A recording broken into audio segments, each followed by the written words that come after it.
Guys, कैसे हो तुम लोग? आई थिंक अच्छे हो। और आज हम लोग बहुत बहुत बहुत ज़्यादा इंपॉर्टेंट एक चैप्टर स्टार्ट करने वाले हैं जिसका नाम है जर्नल एंट्रीज। सर नाम सुन के तो इतना खास बात नहीं लगा। देखो यार, नाम से हमेशा काम नहीं होता, मगर एक बात बोल सकते हैं कि अगर हम लोग जर्नल चैप्टर को ठीक से नहीं करते, कोई स्टूडेंट अगर जर्नल चैप्टर को ठीक से नहीं करता है तो आने वाला कल यानी कि अकाउंट्स में आने वाला जितना भी चैप्टर्स आएगा उसमें बहुत ज़्यादा उसको तकलीफ उठाना पड़ेगा। सर क्या बात कर रहे हैं? हाँ, यानी कि सिर्फ हम 11 के लिए नहीं बोल रहे हैं, हम खाली 12 के लिए नहीं बोल रहे हैं। 11, 12, BCom first year, third year, second year, MCom, MBA, BBA, CA, CW, tax consultancy, कहीं पे भी तुम अकाउंट्स फील्ड में काम कर रहे हो कि स्टडी कर रहे हो तो तुमको ये फीलिंग्स आता ही रहेगा कि भाई जर्नल तो पीछा नहीं छोड़ रहा। ऐसा एक चैप्टर है, मगर बहुत इंटरेस्टिंग चैप्टर है और बहुत इजी भी है। ऐसा नहीं कि इतना कठोर चैप्टर है, बहुत टफ चैप्टर है, ऐसा नहीं है। ऐसा कोई बात नहीं है, बहुत सिंपल है और एकदम रूल्स वाइज है, कॉन्सेप्ट वाइज है, ठीक। मगर इसको समझना पड़ेगा बहुत दिल से, इसको बहुत क्लियरिटी से हम लोग को समझना पड़ेगा, अदरवाइज हम लोग को ये चैप्टर बहुत ज़्यादा तकलीफ में दे देगा जो बाकी चैप्टर के साथ ये चैप्टर रिलेटेड। ओके, नाउ अब डायरेक्ट हम लोग जर्नल में आते हैं। तो जर्नल मतलब क्या होता है? जर्नल का मतलब क्या है? जर्नल का मतलब बोलने से पहले एक बात बोलना चाहते हैं कि जर्नल, JOURNAL, जर्नल, ये जो वर्ड है, ये वर्ड आया है फ्रेंच वर्ड से, फ्रेंच वर्ड से। और फ्रेंच वर्ड का जर्नल का जो वर्ड से आया है वो है जार। मतलब फ्रेंच लैंग्वेज, मगर फ्रेंच का कौन सा वर्ड से आया है? Jar, JOUR। एंड जार का मीन्स क्या होता है एज पर फ्रेंच? डे, ठीक। यानी कि जार का मतलब क्या होता है? डेज।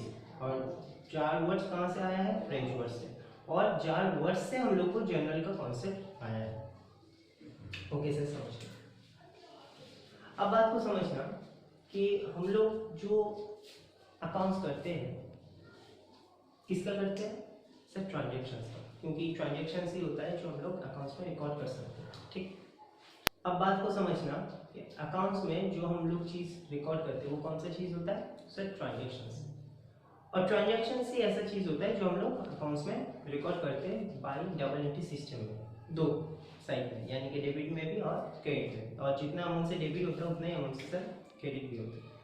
ओके, मगर ये जो डेबिट क्रेडिट का रूल्स फॉलो करना स्टार्ट होगा कि जहाँ से हम लोग काम करना स्टार्ट करेंगे वो कहाँ से? वो जर्नल से। यानी कि journal is nothing but gateway of accounts. Accounts का गेटवे है, यानी कि विदाउट जर्नल नहीं सीख के अकाउंट्स में हम लोग प्रवेश कर ही नहीं सकते, एंटर हो ही नहीं सकते। बात समझ में आया? ओके, नाउ ये तो बात हो गया कि जर्नल वर्ड कहाँ से आया? फ्रेंच वर्ड से, ऑफ जार। इसका मतलब क्या है? इसका मतलब ये है कि जब भी कोई भी ट्रांजेक्शन हम लोग का डेली पर्पस में होता है, डेली मतलब हो सकता है कि वो डेली, हो सकता है कि दो एक दिन छोड़ छोड़ के, मतलब भी वही डेली होता है। तो जब भी कोई ट्रांजेक्शन होता है वो ट्रांजेक्शन को पहली बार जिस बुक्स में हम लोग रिकॉर्ड करते हैं उस बुक का नाम है जर्नल बुक्स। जंगल बुक्स नहीं, जर्नल बुक्स। यानी कि अगर और भी क्लैरिटी करके बोले तो कोई भी ट्रांजेक्शन्स पहली दफा जो प्राइमरी बुक्स में रिकॉर्ड करते हैं, प्राइमरी मतलब होता है एकदम प्राइमरी, मतलब जो पहले जिस बुक्स में हमको रिकॉर्ड करना होता है, ठीक है ना। जैसे कि हम लोग प्राइमरी स्कूल में पढ़े थे तो 1 से 4 वो नहीं सीख के अगर हम लोग डायरेक्ट 5, 6, 7, 8 अगर क्लास में हम लोग ज्वाइन कर लेते तो डेफिनेट हम लोग का तकलीफ होता। So that is a primary का मतलब होता है एकदम पहला स्टेज। तो जो प्राइमरी बुक्स में सबसे पहले हम लोग रिकॉर्ड करते हैं वो प्राइमरी बुक्स को हम लोग बोलते हैं जर्नल, ठीक। तो इसको पहले हम लोग डेफिनेशंस वाइज लिख लें, उसके बाद हम लोग इसके ऊपर और भी बातचीत करेंगे। पहले इसको लिख।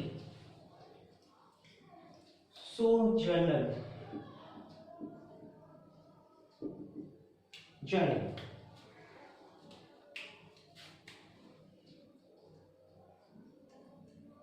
any transactions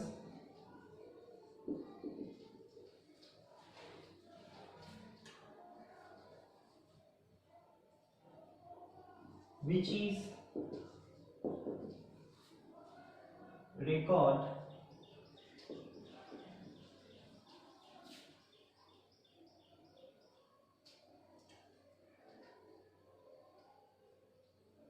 as first time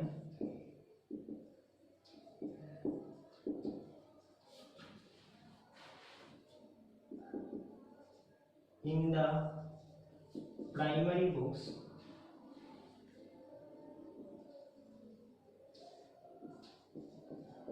primary book by the chronological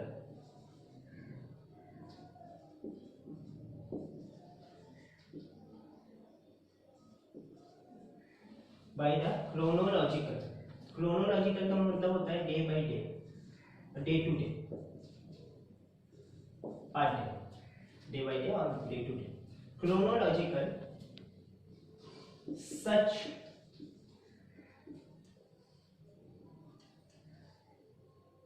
primary books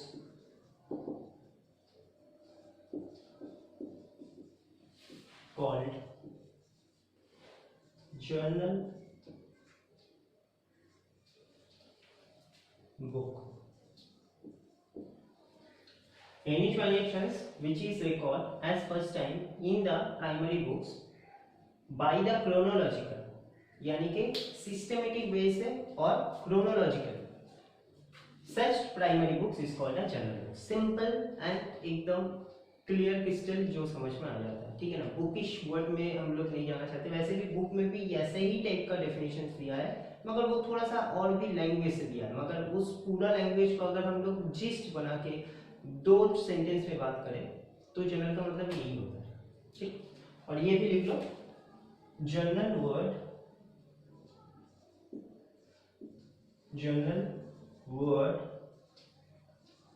came from French word of jar. It means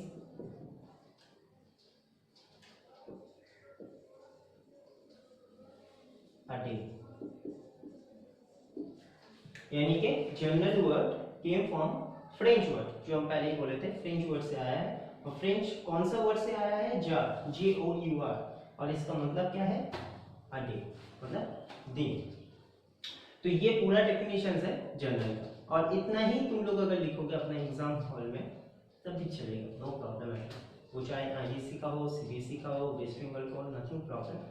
और यही डेफिनेशन सब लोग का बुक में भी है, ठीक है, थोड़ा सा ज़्यादा कम करके, मगर उसका जो मीनिंग है वो यही है। हम खाली उसका मीनिंग के हिसाब से डेफिनेशन दे दिए ताकि तुम लोग को पढ़ने में और समझने में आसान लगे। ओके, नाउ ये तो बात समझ गए सर कि जर्नल हम लोग का डे बाय डे होता है, मगर करते कैसे? इसका अकाउंटेबिलिटी, जो अकाउंट्स में हम लोग उसका प्रेजेंटेशन करेंगे, उसका कैसे हम लोग दिखाएंगे। चलो उसको भी दिखाएं।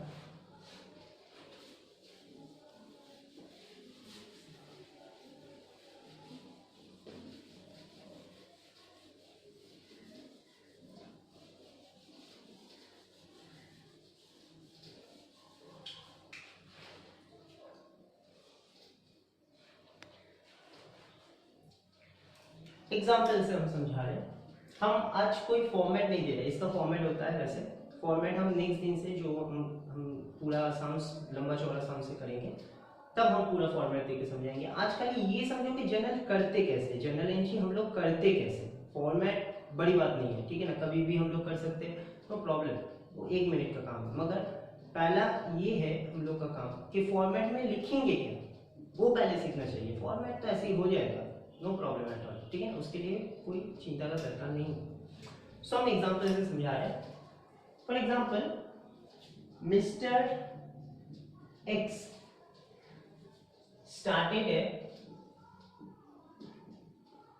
started a business with cash rupees 1 lakh. Okay, Mr. X started a business with cash 1 lakh. यानी कि वो बिजनेस स्टार्ट किया, मतलब मिस्टर एक्स बिजनेस स्टार्ट किया 1 लाख से। देखो कोई भी ट्रांजैक्शंस को, ये एक ट्रांजैक्शंस भी है क्योंकि पैसा का लेन देन हुआ।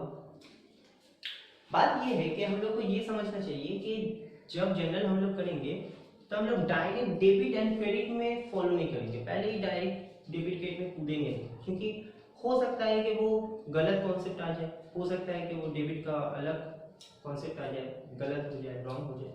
तो डायरेक्ट डेबिट क्रेडिट में तो कूदना नहीं चाहिए, छलांग नहीं लगाना चाहिए। तो सबसे पहले हम लोग को क्या करना पड़ेगा सर? सबसे पहले हम लोग को 3 स्टेप फॉलो करना पड़ेगा, ये दिमाग में रखना। पहला स्टेप कि ट्रांजैक्शंस क्या दिया है उसको बहुत अच्छा से पढ़ो एंड उसको समझो, उसको उसको फील करो, फीलिंग्स में लाओ, ठीक? यानी कि पहले उसको समझो कि ट्रांजैक्शंस बोला क्या है।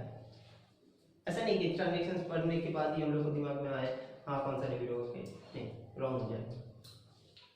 तो ये ट्रांजैक्शंस हम लोग को क्या समझा रहे हैं कि कोई बंदा जिसका नाम है एक्स, वो अपना कुछ कैश देके अपना बिजनेस को स्टैब्लिश किया है, मतलब स्टार्ट किया। ओके सर, ये बात तो समझ में आ गई। दूसरा स्टेप क्या करना होगा? दूसरा स्टेप ये है कि अब तुम लोग को ये सोचना पड़ेगा कि ये जो ट्रांजैक्शंस है ये कौन सा अकाउंट से रिलेट है। कौन सा अकाउंट मतलब पर्सनल, रियल एंड नॉमिनल, जो हम सेकेंड क्लास में दिए थे, और वो भी हम बोले थे कि अगर वो 3 अकाउंट को हम लोग दिमाग में रखते और उसको फॉलो करते तो हम लोग को अकाउंट्स में तकलीफ नहीं होगा। वही आज से हम लोग का स्टार्ट होगा, उसको ही अप्लाई करना। तो हम लोग को ये पहले सोचना होगा कि ये ट्रांजैक्शंस हम लोग का कौन सा अकाउंट से रिलेट हो रहा है। रिलेट हो भी सकता है कि हम लोग जो रिलेट कर रहे हैं वो गलत पहले आए, उसके बाद फिर से सोचेंगे, ठीक है ना? तो यहाँ पर 2 बात है जो मेन है, मिस्टर एक्स है और यहाँ पर कैश है। बाकी जो है वो बाद में स्टार्ट किया, क्या किया, बिजनेस को स्टार्ट किया, वो सब उतना लॉजिकल नहीं है। दरकार उसको भी है क्योंकि खाली एक्स और कैश बोल देते तब भी तो कुछ समझ में नहीं आता, तो सेंटेंस दरकार है। मगर उस सेंटेंस में जो कीवर्ड है वो है हम लोग का एक्स एंड उसका कैश। तो एक्स अगर बोल रहा है तो एक्स मतलब एक व्यक्ति, एक पर्सन है। तो कौन सा पर्सन है? ऑब्वियसली मिस्टर एक्स मतलब चल फिर सकता है, तो ये नेचुरल पर्सन और नॉर्मल पर्सन हो गया, ठीक? और कैश है तो ये मेरा एसेट है। कैश इज अ एसेट, हम एसेट का डेफिनेशंस में भी दिखाए थे, टाइप्स ऑफ एसेट में भी बोले थे। तो एसेट मतलब रियल अकाउंट हो गया और x is a personal account हो गया। सर 2 अकाउंट एक ही ट्रांजैक्शंस में हो ही सकता है ना, और ये नॉर्मल बात है। जैसे कि कोई भी एक्सपेंस नॉमिनल अकाउंट होता है, तो एक्सपेंस को हम लोग खर्चा कैसे पे करेंगे? एक्सपेंस को पे कैसे करेंगे सर? कैश से क्या बैंक से? तो कैश और बैंक क्या हो गया? एसेट। रियल अकाउंट हो गया, बैंक पर्सनल अकाउंट हो गया। तो मिक्सचर हो रहा है ना, नॉमिनल भी आ रहा है और रियल पर्सनल भी आ सकता है। तो ऐसा सच फिक्स मत सोच लेना कि कोई ट्रांजैक्शंस में खाली रियल ही रहेगा, कोई ट्रांजैक्शंस में नॉमिनल ही रहेगा, कोई ट्रांजैक्शंस में पर्सनल ही रहेगा। ऐसा नहीं, ऐसा हो सकता है मगर नॉमिनल का केस में तो ऐसा हो ही नहीं सकता। नॉमिनल का केस में एक रियल का पर्सनल होगा, एक नॉमिनल होगा, ठीक है? तो आओ चलो ये बात में हम लोग आ जाए। तो एक पर्सनल हुआ और एक रियल हुआ। पर्सनल में क्या डेफिनेशन था कि कोई व्यक्ति, कोई व्यक्ति मतलब ऐसे इंग्लिश में हम बोलते हैं क्या था? A person who taken benefit will be debit and a person given benefit will be credit. यानी कि कोई बंदा अगर एडवांटेज लेता है तो वो डेबिट होता है, और कोई अगर एडवांटेज ले रहा है तो ऑब्वियसली पूरा वर्ल्ड में कोई ना कोई उसको एडवांटेज देगा। तो अगर वो बंदा डेबिट हो रहा है तो जो बंदा उसको एडवांटेज दे रहा है वो क्या होगा, क्रेडिट होगा, क्योंकि डेबिट क्रेडिट छोड़ के तो हम लोग का लाइफ में कुछ है ही नहीं। सही। और कैश यानी कि रियल अकाउंट हो रहा है, तो रियल अकाउंट में क्या डेफिनेशन था, रियल अकाउंट में था कि एनी एसेट कम्स इन, आ रहा है मेरे पास, क्या परचेस कर रहे हैं तो डेबिट, और अगर कोई ऐसे गोज आउट हो रहा है, मेरे पास से जा रहा है और सोल्ड आउट हो रहा है तो क्रेडिट। यही हम लोग पढ़े थे, ठीक है ना, सेकेंड क्लास में। अब तुम लोग बोलो कि यहां पर कैश का सिचुएशंस क्या है। ये 2 नंबर स्टेप में हम लोग है। पहला स्टेप में क्या था, पहला स्टेप में था हम लोग ट्रांजेक्शन्स को समझेंगे, दूसरा स्टेप में ट्रांजेक्शन्स को समझ गए कि हाँ भाई ठीक है पैसा लगाया, दूसरा स्टेप में क्या था कि पर्सनल ढूंढो और नॉमिनल रियल ढूंढो। तो पर्सनल ढूंढ लिए सर, रियल भी ढूंढ लिए। अब उसी स्टेप के साथ और एक चीज भी सोचना पड़ेगा कि जो हमने सोचा रियल और पर्सनल, ये मेरे पास पैसा आया कि गया, क्योंकि अकाउंट्स में तो पैसा का ही बात है। क्या हमने एडवांटेज लिया कि हम किसी को एडवांटेज दिया, ठीक है। तो यहाँ पर पैसा का बात है और पैसा जा रहा है कि आ रहा है, ये पहले समझना पड़ेगा। सर पैसा तो जा रहा है, कहाँ से जा रहा है, कहाँ से जा रहा है सर, घर से जा रहा है। पैसा लगा है ना बिजनेस में, पैसा तो गया। बॉस हम तुम लोग को ये पहला क्लास में बोले थे कि अकाउंट्स जो हम लोग मेंटेन करते हैं वो खाली बिजनेस का, घर का नहीं। घर का हिसाब किताब अगर बिजनेस का हिसाब किताब के साथ हम लोग अटैच करते हैं तो हिसाब किताब लंबा चौड़ा एक कॉपी बन जाएगा। क्योंकि सोचो बिजनेस से ज्यादा घर का ट्रांजेक्शन्स होता है, डेली पार्ट आर्ट्स में कुछ ना कुछ खर्चा होता है, कितना लिखेंगे यार।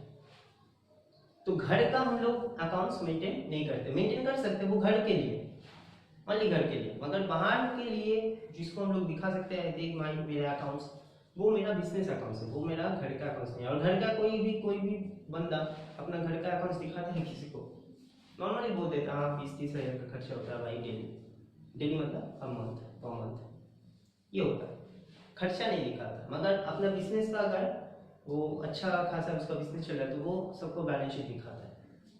बात समझ में आया ना। सो अकाउंट्स में हम लोग का घर का कोई यानी कि फैमिली एक्सपेंस फैमिली इनकम क्या कर रहा है वो अलग बात है। बिजनेस से जो आया, बिजनेस में जो गया उसका खाली हिसाब रखो। अब तुम लोग फिर से सोचो कि पैसा आया कि गया। सर अभी भी तो लग रहा है कि पैसा गया सर, आप समझा दीजिए। चलो मान लो कि हम लोग बिजनेस कर रहे हैं, ठीक, ये मेरा बिजनेस कर रहा है। अब हमने क्या किया कि घर का पैसा बिजनेस में लगाया, तो मतलब बिजनेस स्टार्ट करने के लिए पैसा लगाया, तो बिजनेस में पैसा आया कि पैसा गया, क्या हुआ, पैसा आया, पैसा गया नहीं। क्यों, घर से पैसा गया, बिजनेस में तो पैसा आया, कमसिंग हुआ, तभी ना बिजनेस स्टार्ट होगा। विदाउट कैश से तुम बिजनेस को कैसे स्टार्ट कर पाओगे। हम ये नहीं बोल रहे कि कैश से ही खाली बिजनेस स्टार्ट हो जाता है, मगर कैश को छोड़ के भी बहुत सारा चीज हम लोग दे सकते हैं, मगर मिनिमम कैश का ही अगर हम लोग बात करें तो मेरा घर का पैसा हम बिजनेस में लगा है। सो बिजनेस में कम्स इन हुआ cash, not goes out from where, goes out from house, my personal house. तो बिजनेस से तो पैसा आया, मतलब बिजनेस में पैसा आया, ओके सर। तो बिजनेस में अब 3 नंबर स्टेप में सोचना, अगर हम लोग ये समझ जाते हैं कि पैसा आया कि गया, तो इस सिचुएशन में हम लोग पैसा आया है तो कैश इज कम से कैश इज इनफ्लो, तो कैश मेरा रियल अकाउंट है, और रियल अकाउंट में क्या बोल रहा है, any asset comes in will be debit, यानी कि कैश अकाउंट क्या होगा, डेबिट।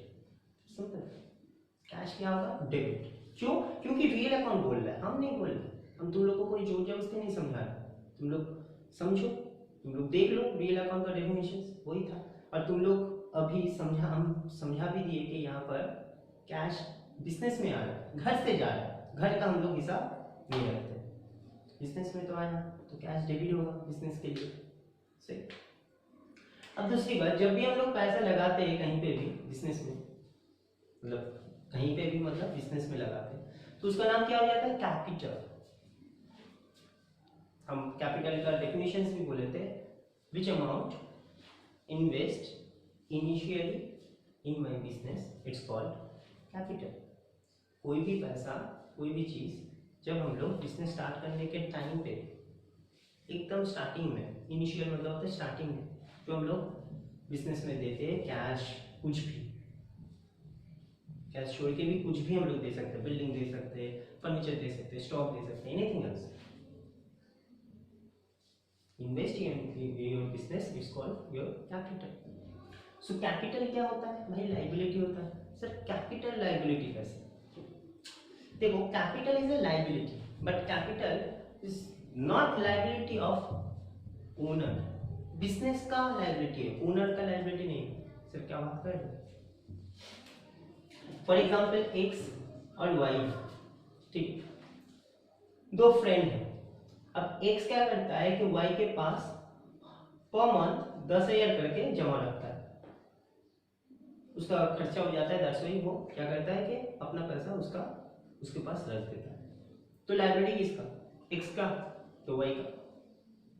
वाई का क्यों? वाई को पता है कि एक्स से जो पैसा वो रख रहा है, मतलब एक्स जो वाई को पैसा दे रहा है, वो वाई के लिए लायबिलिटी है, क्योंकि वो वाई का तो पैसा नहीं है, एक्स का पैसा है। एंड डेफिनेटली कभी ना कभी एक्स उससे मांग ही लेगा, तो उसको हमेशा क्या बोलते हैं, एक्टिव रहना पड़ेगा वो पैसा लेके। कभी भी वो मांग सकता है, रात का 2 बजे भी मांग सकता है, तो उसको देना पड़ेगा। तो जब तक ना वो पूरा पैसा उसको दे दे, तब तक के लिए y is liable to x, x के लिए वो लाइबल है, यानी कि y का लाइबिलिटी है। तो सर हम तो ये बात समझ गए, अब ये बोलिए कि कैपिटल क्यों लाइबिलिटी? जब हम पर्सनल अकाउंट का डेफिनेशन बोले थे तो उसमें 3 पार्ट बोले थे, normal, personal, artificial and representative. तो आर्टिफिशियल में हम कंपनी भी बोले थे, कंपनी इज आर्टिफिशियल पर्सन जो मैन मेड है, और कंपनी का owner and company is separate legal entity, ठीक है ना, अलग पहचान है उसका, मालिक का और मालिक का बिजनेस का। अब तुम लोग सोचो कि अगर मान लो कि ये एक्स है और ये उसका वाई कंपनी है, तो एक्स क्या कर रहा है, मिस्टर एक्स क्या कर रहा है, उसका कंपनी को अपना कुछ पैसा दिया as a investment, as a capital. तो लायबिलिटी किसका हुआ? एक्स का हुआ कि उस कंपनी का हुआ? कंपनी का हुआ, क्योंकि कंपनी को हम लोग मान रहे artificial person, not actual person, but is a person as per accounting board, ठीक। तो बिजनेस को हम लोग एक आर्टिफिशियल पर्सन मानते हैं, और पैसा किसको लगा रहे, किसमें हम लोग इन्वेस्ट कर रहे, किसको हम दे रहे, बिजनेस को। सो बिजनेस इज लाइबल, बिजनेस का लाइबिलिटी है, ठीक। तो यहां पर अगर हम लोग बात करें तो बिजनेस का जो पैसा वो लगाया था, कैश इज डेबिट, तो कैपिटल क्या होगा? कैपिटल होगा क्रेडिट, क्योंकि लायबिलिटी है। और अब समझ ही गए होंगे कि कैपिटल को क्यों लायबिलिटी हम लोग बोलते हैं। तो यहां पर ऐसे लिखना पड़ता है, टू कैपिटल। सर ये समझ में नहीं आया, कैश में तो डेबिट लिख लिए, कैपिटल में सर ऐसे क्यों लिखे? क्योंकि हम लोग का अकाउंट्स में ये रूल्स है कि हम लोग जब भी कोई चीज को क्रेडिट लिखते हैं तो क्रेडिट बोल के मेंशंस नहीं करना पड़ता, उसको डिनोटेट किया जाता है टू से। टू का मतलब ही यहाँ पर मतलब क्रेडिट को मेंशन किया जाता है, ठीक। मगर डेबिट को हम लोग डेबिट प्रॉपर्ली लिखेंगे, इसमें कोई गड़बड़ नहीं होना चाहिए, ठीक है। यानी कि कोई भी चीज को क्रेडिट सोच लो, क्या क्रेडिट होगा वो टू से लिख लो, टू दिस अकाउंट, बस खत्म। उसमें क्रेडिट अलग से लिखना नहीं होगा, और डेबिट में अलग से तुमको डेबिट लिखना पड़ेगा, दो अलग अलग बात है। Okay sir. तो यहां पर कैश में डेबिट कितना होगा? 1 लाख से, और क्रेडिट भी कितना होगा? 1 लाख से। क्यों? क्योंकि जितना अमाउंट से डेबिट उतने अमाउंट से क्रेडिट, सिंपल बात है। बट अभी तक ये बात क्लियर कंप्लीट नहीं हुआ, क्योंकि ये जर्नल के साथ, ये तो जर्नल हो गया, इसको हम लोग जर्नल बोलते हैं, जर्नल एंट्रीज, ये जर्नल हो गया। अब जर्नल के नीचे में एक एक्सप्लेनेशंस देना पड़ता है, जिसको हम लोग बोलते हैं एलेबोरेशंस ऑफ योर ट्रांजैक्शंस, कि क्या हुआ था ये ट्रांजैक्शंस में, क्या हुआ था। सही, एलेबोरेशंस देना क्या इंपॉर्टेंट है, बहुत ज़्यादा इंपॉर्टेंट है। क्यों इंपॉर्टेंट है इसका पहले से बोलते, तब जाके तुम लोग समझ पाओ। अकाउंट्स जो हम लोग मेंटेन करते हैं वो खाली अकाउंट्स को दिखाने के लिए मेंटेन नहीं करते कि देख भाई मेरा बैलेंस शीट, देख भाई मेरा प्रॉफिट एंड लॉस, ऐसा नहीं। अकाउंट्स को हम लोग एविडेंस के लिए, एविडेंस के जैसा हम लोग ट्रीट करते हैं, यानी कि 10 साल पहले 20 साल पहले किसके साथ क्या बिजनेस किए थे, क्या हुआ था 10 साल पहले मेरा बिजनेस था, उसका एविडेंस भी हम लोग को अकाउंट से पता चलता है। एविडेंस मतलब होता है प्रमाण पत्र। तो एविडेंस अगर हम लोग देखना चाहते हैं कि मान लो कि 10 साल पहले ये जर्नल हुआ था, 10 साल पहले ये जर्नल हुआ था, क्या 10 साल बाद अभी तुम देख रहे हो, तुमको याद रहेगा कि वो किस लिए हुआ था? 5 मिनट के बाद हम लोग बात भूल जाते हैं कि मम्मी ने क्या बोला, पापा ने क्या बोला। 10 साल पहले का बात याद रहेगा? उसमें तो बहुत कुछ चेंज हो गया होगा, बहुत कुछ हो गया होगा, सही। मगर उसके नीचे अगर हम लोग थोड़ा सा लिख ले तो ये इसके लिए हुआ था, बात समझ में आया ना? जैसे कि फॉर एग्जांपल तुम लोग क्वेश्चन नहीं लिख के आंसर लिखते जा रहे हो, आंसर लिखते जा रहे हो, आंसर लिखते जा रहे हो, खाली आंसर ही लिख दो, क्वेश्चन याद कर लेना, हाँ वो क्वेश्चन है और आंसर लिख दो। 1 साल के बाद जब तुम लोग वही कॉपी से एग्जाम के लिए स्टडी करोगे, उसको रिविजन करोगे, समझ में आएगा कि कौन सा क्वेश्चंस के लिए वो आंसर था। अब सोच के देखो, 1 साल में तुम लोग भूल जाओगे, ये तो 10 साल का बात कर रहे हो। बात समझ में आया? सो अकाउंट्स इज एविडेंस, मगर एविडेंस को टोटल 100% एविडेंस के जैसा तुमको रखना पड़ेगा, ताकि कभी भी वो चीज को देखे क्लियर कट हम लोग को समझ में आ जाए। इसलिए इसके नीचे एक छोटा सा एलेबोरेशन देना पड़ता है, बहुत छोटा सा, मतलब ऐसा नहीं कि 10-15 लाइन लिखना पड़ेगा, नहीं, छोटा सा एक्सप्लेनेशन। तो सर बोल ही दीजिए आप। अच्छा, और एक बात भी बोल रहा है, ये जो एक्सप्लेनेशन हम लोग देते हैं उसका नाम है नैरेशन। क्या है इसका नाम? क्या है? नैरेशन। नैरेशन, इंग्लिश वाला नैरेशन नहीं, वो वर्ब नैरेशन जो होता है वो नहीं, नाम वही है, काम वो नहीं है, ठीक है ना? तो नैरेशंस का मतलब अकाउंट्स में क्या होता है? एक्सप्लेनेशंस, जर्नल का एलेबोरेशंस। तो कैसे लिखते हैं देखो, बिंग से हम लोग स्टार्ट करते हैं नरेशंस। अभी मॉडर्न अकाउंट्स में बिंग कोई कोई लिखता है, नहीं भी लिखता है, मतलब बिंग लिखना अभी इंपॉर्टेंस नहीं रहा, कंपलसरी नहीं है, ठीक है ना? ये तुम लोग को ऊपर डिपेंड करता है, बिंग लिख भी सकते हो, नहीं भी लिख सकते हो, नो प्रॉब्लम एट ऑल, इसको लेकर कोई इश्यू नहीं है, ठीक है? लिखोगे तो अच्छा होगा बस। सो बिंग, अब ये जर्नल हम लोग को क्या समझा रहा है, ये पहले समझना पड़ेगा। जर्नल हम लोग को सर ये समझा रहे हैं कि हम कुछ पैसा दिए थे बिजनेस में, जिससे मेरा कैपिटल बिल्डअप हुआ, कैपिटल हुआ था। इसको हिंदी को इंग्लिश में कन्वर्ट कर ले, देखो कैसे। Cash invest in business as capital, as capital, यानी कि कैश को इन्वेस्ट किए थे बिजनेस में, क्या बोल के? एज ए कैपिटल, क्योंकि जब भी हम लोग कोई भी चीज इन्वेस्ट करते हैं अपना बिजनेस में, वो कैपिटल ही होता है। तो ये पूरा चीज हो गया हम लोग का एक जर्नल, मतलब ये ट्रांजैक्शंस का ये जर्नल हो गया। तो फिर से एक बार बोलते रहे, कैश किस लिए डेबिट हुआ था? क्योंकि cash is comes in, cash is comes in my business, business में आ रहा है, घर से जा रहा है, घर का अकाउंट्स नहीं मेंटेन करते। और कैश जो इन्वेस्ट कर रहे हैं वो क्या बोल के इन्वेस्ट करते हैं बिजनेस में? कुछ भी इन्वेस्ट करते हैं तो वो कैपिटल होता है, and capital should be credited because capital is a liability. किसका लायबिलिटी? भाई बिजनेस का लायबिलिटी, ओनर का नहीं, ठीक है ना? ओनर का नहीं, जो पैसा रख रहा है उसका लायबिलिटी नहीं होता, जिसके पास रख रहे उसका लायबिलिटी होता है। So cash to capital, cash account debit ऐसे लिखना पड़ेगा, to capital account, not credit mentions, सोचना पड़ेगा, लिखना नहीं पड़ेगा।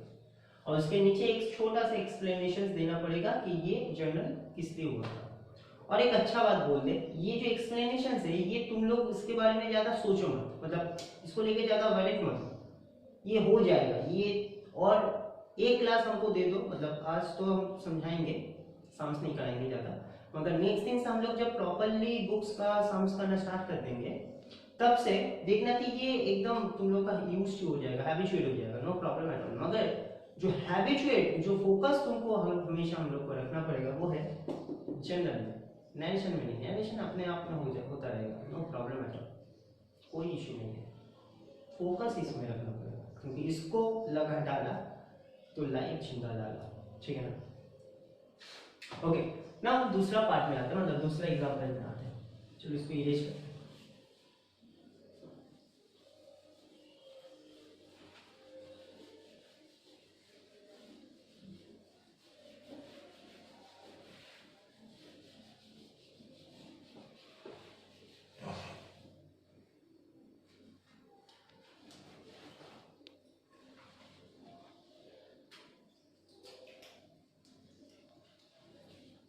ओके, 2 नंबर में आए तो 2 नंबर एडजस्टमेंट मान लो कि ऐसा है, पेड वेजेस बाय कैश ₹10,000, ठीक है ना, ₹10,000। अब सबसे पहले तो ये ट्रांजेक्शन्स करो। पेड का मतलब पेमेंट करना। पेड क्या किया हमने, पेमेंट क्या किया, वेजेस पेमेंट की। अब पेमेंट कैसे करेंगे, वेजेस दे दिए, अब कैसे देंगे, कैश के थ्रू देंगे, ठीक। तो paid wages by cash, cash के थ्रू हमने वेजेस पेड किया। एक number step complete. 2 number step में क्या बोले थे कि हमको ये सोचना पड़ेगा हम लोग को कि ये जो ट्रांजेक्शन है वो कौन से अकाउंट से रिलेट हो रहा है, कौन से अकाउंट से रिलेट हो रहा है। सो यहाँ पर मेन जो वर्ड है वो है वेजेस एंड कैश, क्योंकि paid is a verb, verb से हम लोग का अकाउंट्स नहीं होता है, वर्ब से हम लोग का अकाउंट्स नहीं होता है, और बाई तो उसको हेल्पिंग हैंड है। तो यहाँ पर वेजेस एंड कैश है, तो वेजेस क्या है, वेजेस का मतलब क्या है, मजदूरी। तो वेजेस एक बिजनेस के लिए क्या माना जाता है, खर्चा, जिसको दे रहे हो उसके लिए इनकम। मगर हम तो अपना बिजनेस का हिसाब रखते हैं, हम पे किए ना, वो तो हमको पे नहीं किया। और एक बिजनेस का ओनर ही पे करता है वेजेस, सैलरी, ये सब स्टाफ लोग, तो स्टाफ के लिए वो इनकम माना जाता है, मेरे लिए वो खर्चा माना जाता है। तो एक्सपेंस, वेजेस इसे एक्सपेंस है, और एक्सपेंस कौन सा अकाउंट होता है, नॉमिनल अकाउंट, क्योंकि नॉमिनल अकाउंट में पर्सनल जो बात था, पर्सनल रियल नॉमिनल में जो नॉमिनल में बात था वो क्या था कि expense and losses will be debit and income profit will be credit, simple बात है। तो wages is expense, and expense मतलब कौन सा अकाउंट रिलेट, नॉमिनल अकाउंट।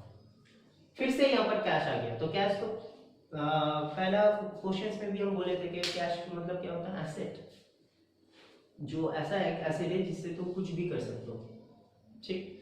तो एसेट अगर है तो वो कौन से अकाउंट से जा रहा है, रियल अकाउंट से। अब तुम लोग को और एक चीज सोचना पड़ेगा, ये सेकंड स्टेप में, ये तो तुम लोग पता चल गया कि ये नॉमिनल अकाउंट हो रहा है क्योंकि खर्चा है, और ये रियल अकाउंट हो गया क्योंकि ये एसेट है। अब तुम लोग को और एक चीज समझना पड़ेगा कि ये जो एसेट है वो मेरे पास आ रहा है कि मेरे से जा रहा है, क्योंकि एसेट में दो एस्पेक्ट है, एक एसेट आता है तो डेबिट, अगर जाता है तो क्रेडिट। तो यहाँ पर पैसा आ रहा है कि जा रहा है, पैसा जा रहा है क्योंकि हमने पे किया, वेजेस, मेरे पास से पैसा गोज अप, तो any asset goes up will be क्या, क्रेडिट। तो कैश अब 3 नंबर स्टेप में आ गया, अब डेबिट क्रेडिट हम लोग बोल सकते हैं। तो कैश क्या होगा, क्रेडिट, क्यों, क्योंकि asset is goes out as per real account, and wages क्या होगा, डेबिट, क्यों, क्योंकि एक्सपेंस, और as per nominal account expense will be debit. तो देखो रियल, नॉमिनल, पर्सनल छोड़ के अकाउंट्स में कुछ हो ही नहीं सकता, बात समझ में आया ना। तो डायरेक्ट डेबिट क्रेडिट में कूदो मत, मतलब छलांग मत लगाओ। अगर डायरेक्ट डेबिट क्रेडिट सोचोगे तो हो सकता है कि गड़बड़ हो जाए, ये कुछ गलत हो जाए। डायरेक्ट डेबिट क्रेडिट तो करेंगे, पूरा जिंदगी हम लोग का पूरा अकाउंट्स तो डेबिट क्रेडिट के ऊपर ही डिपेंडेंट है। अभी फिलहाल अभी अच्छा से डेबिट क्रेडिट का कॉन्सेप्ट तो ले ले, उसके बाद तो पूरा जिंदगी है, सीएस करो ना, उस टाइम पे तुम लोग को ये सोचना भी नहीं पड़ेगा, दिमाग पे सेट हो जाएगा। मगर सेट करने के लिए तुम लोग को वो कॉन्सेप्ट को क्लियर रखना होगा। चलो, तो वेजेस क्या हुआ, debit as per nominal account क्योंकि ये एक्सपेंस है, और एसेट क्या हुआ, credit as per real account क्योंकि एसेट गोज आउट होता है।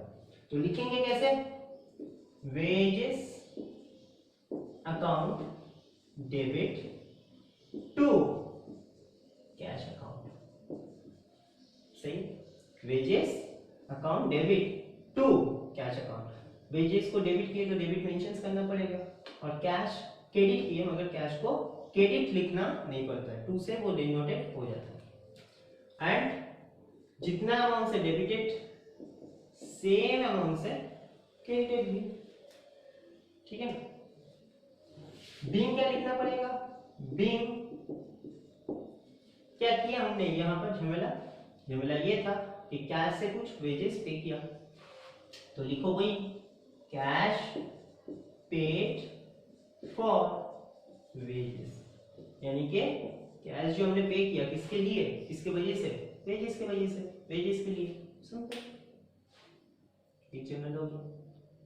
तो बार बार हम बोल रहे हैं पर्सनल रियल नॉमिनल, हम और भी आगे कराएंगे, और भी 2 एडजस्टमेंट 3 एडजस्टमेंट कराएंगे, मगर उससे पहले हम फिर से बोलते पॉज करके कि तुम लोग पर्सनल रियल नॉमिनल को साथ लेके चलो, जब तक तुम लोग के साथ वो रहेगा तब तक तुम लोग का अकाउंट्स में दर्द बहुत कम होगा, कुछ हद तक भी हो सकता है समझने के लिए, तो समझ जाएंगे तो फिर हो जाएगा। मगर जिस दिन से तुम लोग पर्सनल रियल नॉमिनल को भूलते जाओगे, क्या तुम लोग को लगेगा अरे यार छोड़ दो ना, डायरेक्ट डेबिट क्रेडिट में आ जाएंगे, उस दिन से तुम लोग लिख के रख दो, उस दिन से तुम लोग का प्रॉब्लम होना स्टार्ट हो जाएगा, कोई रोक नहीं सकता भाई, ये बात एकदम क्लियरली हम बोल सकते हैं, तुम लोग लिख के भी रख दो, जिस दिन से तुम लोग भूल जाओगे पर्सनल रियल नॉमिनल, प्रॉब्लम होना स्टार्ट हो गया अकाउंट्स में।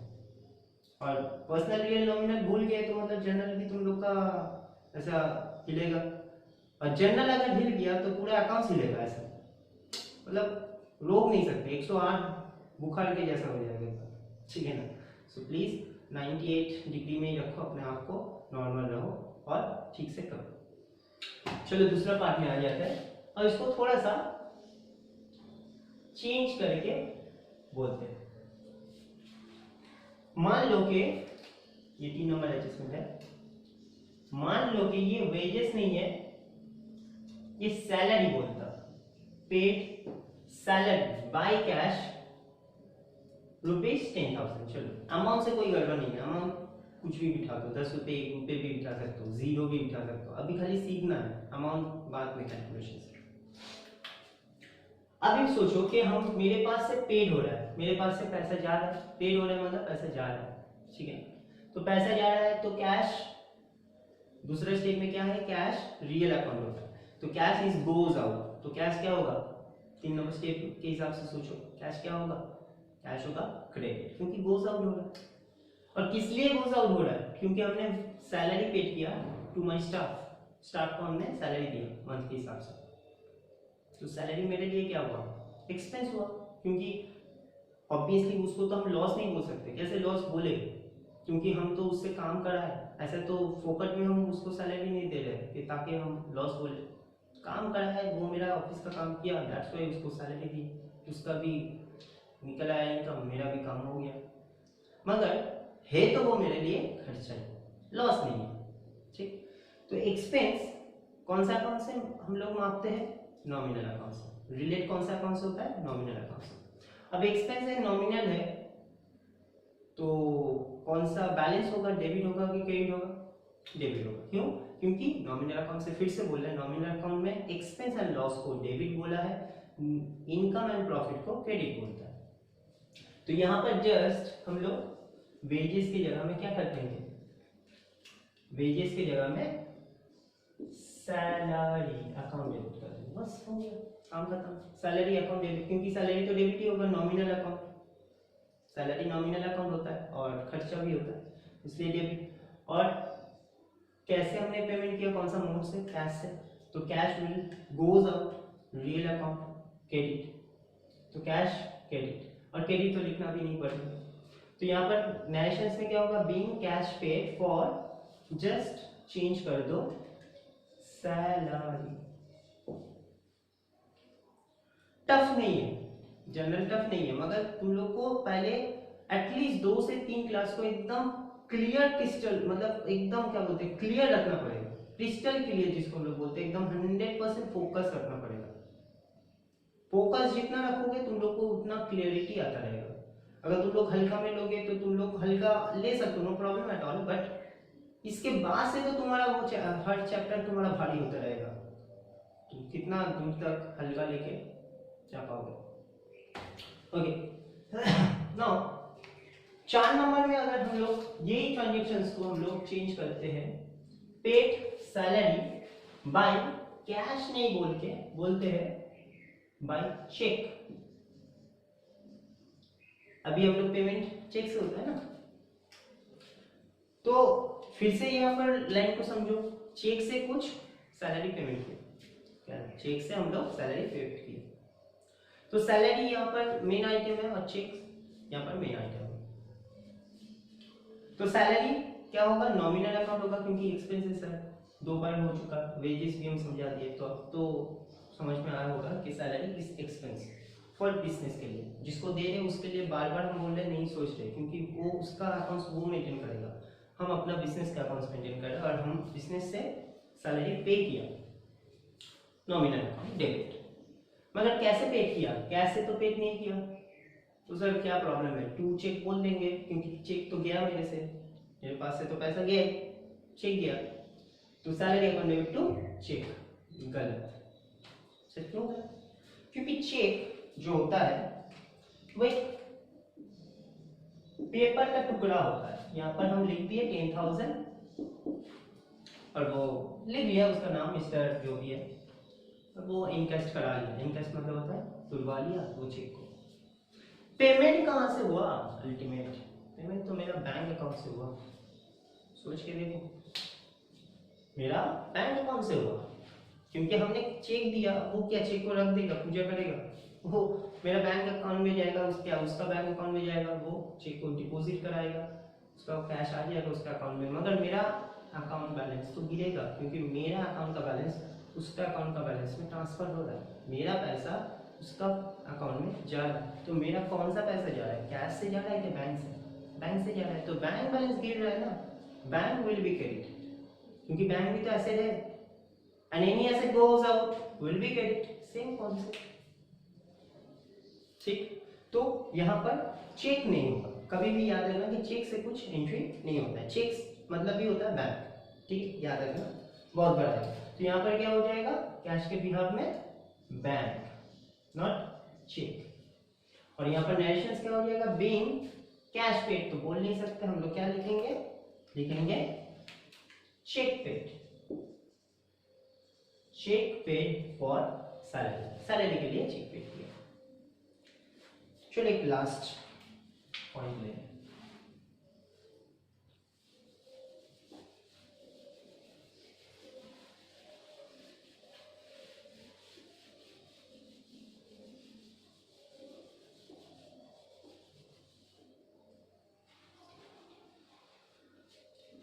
फॉर एग्जाम्पल 5 नंबर,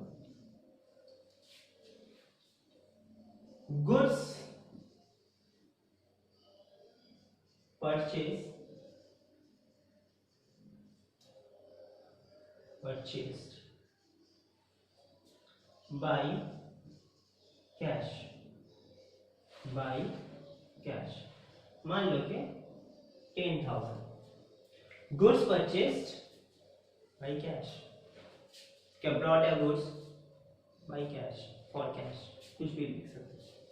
तो सबसे पहले तो मीनिंग समझो कि क्या समझा रहे ये ट्रांजेक्शन, ये समझा रहे हैं कि गुड्स हमने परचेस, गुड्स मतलब क्या, गुड्स मतलब होता है जो हम लोग सामान, और परचेस मतलब क्या, खरीदना, यानी कि सामान खरीदे, सामान परचेस किए, बाय किए, किसके थ्रू, कैश के थ्रू, कैसे करने के, यानी कि जैसे कि हम लोग चावल खरीदते हैं घर के लिए, दाल खरीदते हैं, मतलब घर के लिए बोल रहा है तो ऐसा चीज तो हम लोग बिजनेस के लिए भी खरीदते हैं ना, ठीक है ना।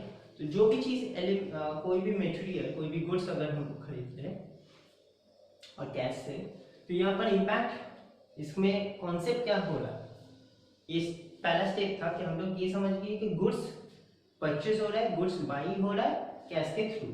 2 नंबर स्टेप में हम लोग को क्या सोचना पड़ेगा कि कौन सा अकाउंट में जा रहा है। यहाँ पर अकाउंट क्या है, गुड्स है और कैश है, गुड्स है और कैश है।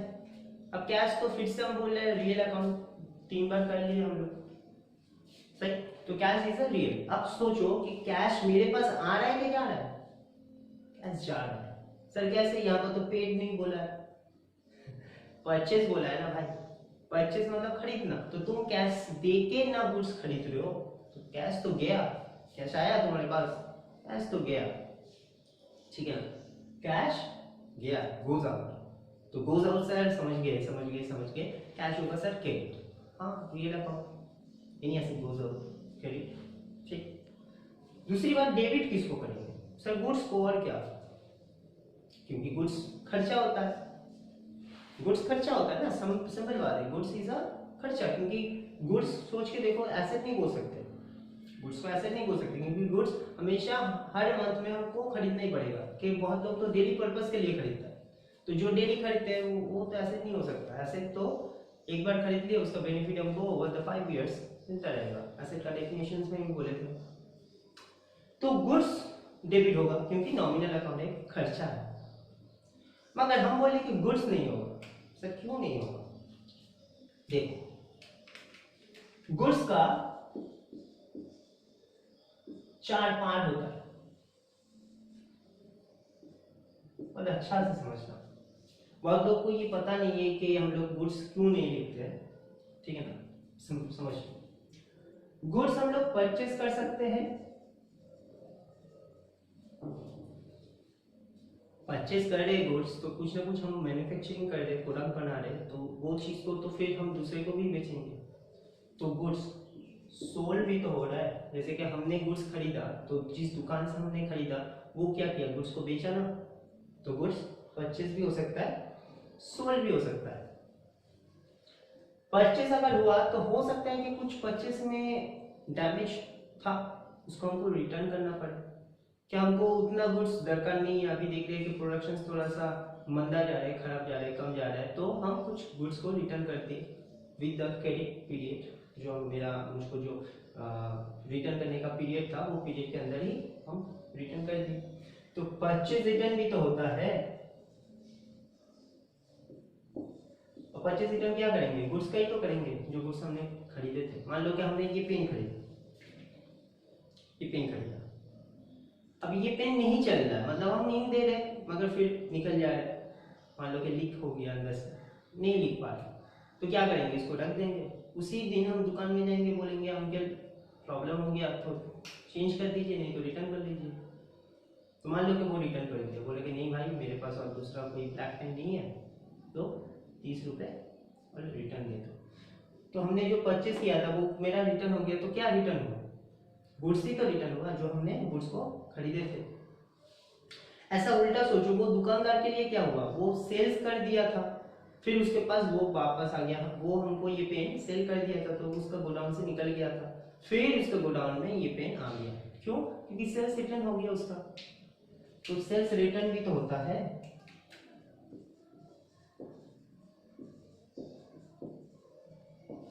ठीक, सेल्स रिटर्न भी तो होता है। तो ये 4 एलिमेंट्स होता है गुड्स का। सिर्फ गुड्स बोल के छोड़ देंगे तो गुड्स का समझेंगे कैसे कि कौन सा गुड्स बोला है, purchase goods, sales goods, purchase return goods और सेल्स रिटर्न गुड्स, कैसे समझेंगे। और अच्छी बात, उससे भी अच्छी बात क्या है, परचेज इज खर्चा, डेबिट होता है, नॉमिनल अकाउंट। सेल और सोल्ड इज इनकम, सेल से इनकम होता है, इनकम मतलब क्रेडिट, नॉमिनल अकाउंट। गुड्स मतलब तो नॉमिनल ही हो रहा है, तो परचेज किया तो खर्चा हुआ इसलिए डेबिट, सेल किया तो इनकम हुआ इसलिए क्रेडिट।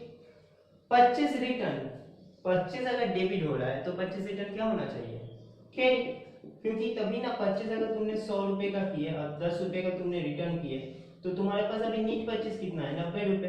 अगर ये भी डेबिट बैलेंस होता और ये भी डेबिट बैलेंस होता तो डेबिट डेबिट में क्या हो जाता, पॉजिटिव हो जाता, प्लस हो जाता। यानी कि तुम रिटर्न किए फिर भी तुम्हारे पास गोडाउन में गुड्स दिखा रहा है 110, बोलो 110 हो जाएगा ना। रिटर्न किए तो कुछ कम हो जाना चाहिए गोडाउन में से, तो ऑब्वियसली वो उल्टा बैलेंस होना चाहिए। इसलिए 25 को डेबिट बोला जाता है, 25 रिटर्न को क्रेडिट बोला जाता है। वैसे ही सेल्स का अगर क्रेडिट बैलेंस होता है तो सेल्स रिटर्न का क्या होगा, डेबिट बैलेंस, तभी ना लेस होगा। अब यहाँ पर मेन जो बात है वो ये है कि देखो गुड्स में 2 बार डेबिट हो रहा है, 2 आइटम डेबिट हो रहा है और 2 आइटम क्रेडिट भी हो रहा है। अगर इस केस में हम ऐसे लिखे कि गुड्स डेबिट टू कैश, क्योंकि कैश तो हम लोग समझ गए कि कैश से पेमेंट हो रहा है, परचेज हो रहा है, तो कैश तो क्रेडिट होगा ही, ये तो कोई दिक्कत नहीं। मगर ये जो गुड्स को डेबिट किए हमने, ये तो परचेज को भी मेंशन कर सकता है, सेल्स रिटर्न को भी मेंशन कर सकता है। कैसे समझे कि कौन सा गुड्स मेरा डेबिट हुआ है? हाथ क्लियर हो रहा है कि गुड्स क्यों नहीं करते, इसका रीजन खाली हम समझाएं कि गुड्स क्यों डेबिट नहीं करते, बहुत लोगों को ये पता नहीं है, ठीक है। सो दैट्स व्हाई यहाँ पर जब हम लोग गुड्स परचेज बोल रहे हैं, परचेज, तब मेंशन कर ही दे रहे हैं कि तुम परचेज को ही डेबिट करो। सर सोल्ड बोल देता तो सेल को क्रेडिट, सेल्स क्रेडिट होता है ना, इनकम। तो गुड्स कभी भी नेवर एंड एवर अकाउंट्स में डेबिट और क्रेडिट होता है। क्यों? क्योंकि गुड्स का 4 टाइप्स होता है। अब 2 डेबिट हो रहा है, 2 क्रेडिट हो रहा है, तो कैसे तुम समझाओगे दूसरे को कि ये मेरा इस पर्पस के लिए डेबिट हुआ था? तो तुमको मेंशन करना पड़ेगा कि परचेस के वजह से ये डेबिट हुआ, सेल्स रिटर्न हुआ था इसलिए डेबिट हुआ, सेल्स हुआ था इसलिए वो क्रेडिट हुआ, परचेस रिटर्न हुआ था इसलिए वो क्रेडिट हुआ। 4 अलग अलग बात है, ठीक। तो अभी शायद क्लियर है कि गुड्स हम लोग अकाउंट्स में क्यों नहीं डेबिट और क्रेडिट करते हैं, ठीक है। चलो तो अब इसको हम लोग ठीक से अगर बोलेंगे तो जर्नल क्या होगा, जर्नल होगा purchase account debit, purchase account debit to cash account. क्योंकि गुड्स हमने खरीदा था इसलिए मेरा खर्चा हुआ, और खर्चा बार बार होता है, गुड्स खरीदना बार बार का लॉजिक है, नॉर्मल बात है। और किससे खरीदे थे? कैश से, तो कैश क्रेडिट। अगर हम चेक से खरीदते तो बैंक क्रेडिट होता, अभी बोले थे कि चेक होगा तो बैंक। नेशंस क्या होगा? Bing goods purchase by cash. Sir आपने तो यही वाला लिख दिया, हाँ ऐसा भी कर सकते हो, मगर कुछ अपने से भी कुछ जगह में, कुछ जगह मॉडिफिकेशंस नहीं कर सकते, कुछ जगह में मॉडिफिकेशंस कर सकते हो अपना नरेशंस को। तो जो जगह में अपना मॉडिफिकेशंस कर सकते हो वो अच्छा बात है, मॉडिफिकेशंस करके लिखो ताकि तुम लोग सर को भी समझा पाओगे, एग्जामिनर को भी समझा पाओगे कि हाँ ये स्टूडेंट अपने से लिखा, अपने से सोच के लिखा। और अच्छा, और एक बात भी होगा, इससे तुम लोग का दिमाग भी खुलेगा कि क्या बोल रहा है बात को। ऐसा बहुत लोग लिख लेता है, जो भी ट्रांजेक्शन होता है ऐसे लिख देता है। यहाँ पर सोच के देखो, कुछ मॉडिफिकेशंस कर नहीं सकते। जैसे कि स्टार्टेड ए बिजनेस, उसमें मॉडिफिकेशंस हम किए थे, cash invest in business as capital, paid salary by cash था, तो हमने लिखा था कि कैश पेड फॉर सैलरी, उसमें थोड़ा सा मॉडिफिकेशंस हुआ था। मगर इस केस में क्या मॉडिफिकेशंस करेंगे? बीइंग के बाद तो परचेस नहीं लिख सकते, क्योंकि being is a continuous tense, purchase is a past tense, तो कंटीन्यूअस टेंस के बगल में हम लोग तो पास्ट टेंस नहीं लिख सकते, प्रोहिबिटेड है। So that's why purchase by cash. बात समझ में आया? आई होप कि तुम लोग इसके बाद से जब भी हम लोग जनरल का क्लास करेंगे, अभी हम लोग ऑब्वियसली तीन क्लास तो मिनिमम करेंगे, हो सकता है कि 4 क्लास हो जाए, मगर जब तक हम लोग जनरल करेंगे, और तुम लोग भी एक क्या बोलते हैं कि एक दिमाग में रख दो कि हम लोग को पर्सनल रियल नॉमिनल से ही सोचना चाहिए, बस ये दिमाग में रख दो बस। और सब कुछ अकाउंट्स का जो भी कॉन्सेप्ट है, जो भी कुछ है, तुम लोग भूल जाओ, हम बोल रहे हैं भूल जाओ, नो प्रॉब्लम। बट खाली रियल, नॉमिनल, पर्सनल को याद रखो, क्योंकि ये 3 चीज अगर याद रख दिए बाकी सब चीज तुम्हारे पास आ जाएगा। तुम भूल भी गए तब भी तुम्हारे पास आ जाएगा ऑटोमेटिकली। मगर ये 3 चीज अगर भूल गए बाकी कितना भी तुम लोग याद करने का कोशिश करो सब आहिस्ता आहिस्ता भूल जाओगे, क्योंकि कर ही नहीं पाओगे, तुम लोग का प्रॉब्लम हो जाएगा। कुछ सम्स तक कर पाओगे मगर उसके बियॉन्ड में नहीं कर पाओगे। ठीक है, तो ज़्यादा हम बात नहीं कर रहे, आज का क्लास यहाँ पर ही कंप्लीट कर रहे। नेक्स्ट क्लास से हम लोग बुक का जो सम्स होता है उसका हम करेंगे। आज तो हमने कुछ एग्जाम्पल से हम समझाए और नेक्स्ट दिन से फुल फॉर्मेट से हम लोग करेंगे। इसका फॉर्मेट भी होता है, कैसे क्या होता है वो भी हम समझा देंगे। तब तक पहले ये चीज़ को नोट आउट कर लो और समझ लो। और अगर रियल, नॉमिनल, पर्सनल तुम लोग का क्लैरिटी नहीं है तो मेरा सेकेंड वीडियो में वो था, थर्ड वीडियो में भी हम कुछ बात किए उसके ऊपर, उसको भी तुम लोग एक बार देख लो ताकि क्लैरिटी हो जाए। उसके बाद से हम लोग जब जब जनरल करेंगे और जितना भी चैप्टर्स करेंगे सब depend on personal, real, nominal के ऊपर ही होगा। ठीक है ना, तब तक के लिए बाय एंड टेक केयर।